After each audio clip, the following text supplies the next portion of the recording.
সাহরি খাওয়ার সময় মাই একমাত্র এই জিনিসটা খেয়াল করে বলে, কিরে বাজান, এত কম ভাত খাইয়া কালকে রোজা রাখবে কিভাবে? বলে কিনা? হ্যালো বন্ধুরা, কেমন আছেন সবাই? আশা করি সকলে অনেক অনেক ভালো আছেন। আর আজকের এই ভিডিওতে আমি আপনাদের জানিয়ে দেওয়ার চেষ্টা করব টিকটক স্টার এমদাদুলের বায়োগ্রাফি সম্পর্কে, অর্থাৎ তিনি টিকটক থেকে কত টাকা ইনকাম করেন, তার গার্লফ্রেন্ড এবং তার পরিবার সম্পর্কে, এবং তিনি বর্তমানে কোথায় বসবাস করেন। আর এই ভিডিওর শেষে আমি আপনাদের বলে দিব যে আপনি কি করে এমদাদুলের সাথে যোগাযোগ করবেন। তাই এই ভিডিওটা স্কিপ না করে সম্পূর্ণ দেখবেন, আশা করি আপনাদের অনেক ভালো লাগবে। আর আপনি জানলে অবাক হয়ে যাবেন যে এমদাদুল কেমন পরিবার থেকে উঠে এসেছেন। আর এজন্য এই ভিডিওটা ধৈর্য ধারণ করে দেখতে হবে। আর এই ভিডিওটা ভালো লাগলে অবশ্যই একটি লাইক দিয়ে রাখবেন, এবং এরকম ভিডিওগুলো প্রতিনিয়ত পেতে চাইলে চ্যানেলটিকে সাবস্ক্রাইব করে পাশে থাকা বেল আইকনটি বাজিয়ে দিতে পারেন, তাহলে পেয়ে যাবেন এরকম প্রতিনিয়ত আপডেট ভিডিওগুলোর নোটিফিকেশন। তো চলুন ভিডিও শুরু করি। আমি অহংকারী। এখন কথা হচ্ছে ভাই, আমার অহংকার করার আছেটা কি? বাপের তো টাকা পয়সা নাই যে অহংকার করুম। তো অনেকে বলতে পারেন যে একটা টিকটক অ্যাকাউন্ট আছে, ওইটা দিয়ে অহংকার করি। আর আমরা যারা টিকটকে তাকে এমদাদুল নামে চিনি, তবে তার ফুল নেম হলো এমডি এমদাদুল হক জার্নেল, এবং তার জন্মস্থান সিলেট, এবং তিনি সিলেটেই বসবাস করেন। আর আপনারা যারা টিকটকে কন্টিনিউ অ্যাক্টিভ থাকেন, তারা হয়তো বা এমদাদুলের এই ভিডিওগুলো বেশ টিকটকে অনেকবার দেখেছেন। দেখতে চিকন হতে পারি, কিন্তু ভাইয়া রোজা ভাঙ্গি না। ক্লাসের বেয়াদব ছেলেটাও প্রেমে পড়েছে, তাও আবার ক্লাসের ভালো ছাত্রী মেয়েটার উপর।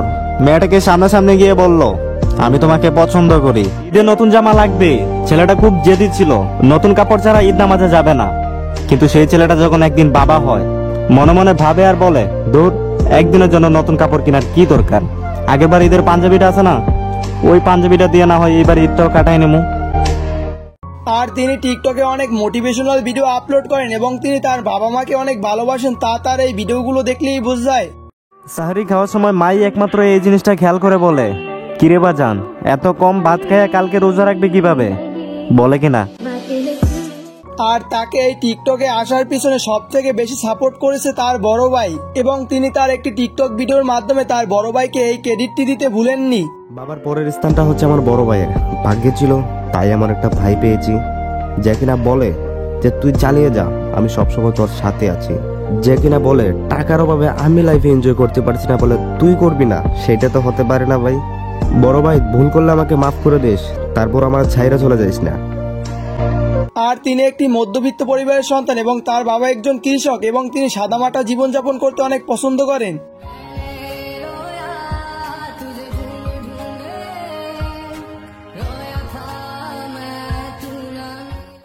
তো এখন আসা যাক আপনারা কিভাবে এমদাদুলের সাথে যোগাযোগ করবেন। আমার এই ভিডিওর কমেন্ট সেকশনে পিন কমেন্টে এমদাদুলের ফেসবুক আইডির লিঙ্ক দেওয়া আছে, আর সেই লিঙ্কের উপরে জাস্ট একটি ক্লিক করলে আপনাকে সরাসরি এমদাদুলের ফেসবুক আইডির ভিতরে নিয়ে যাবে।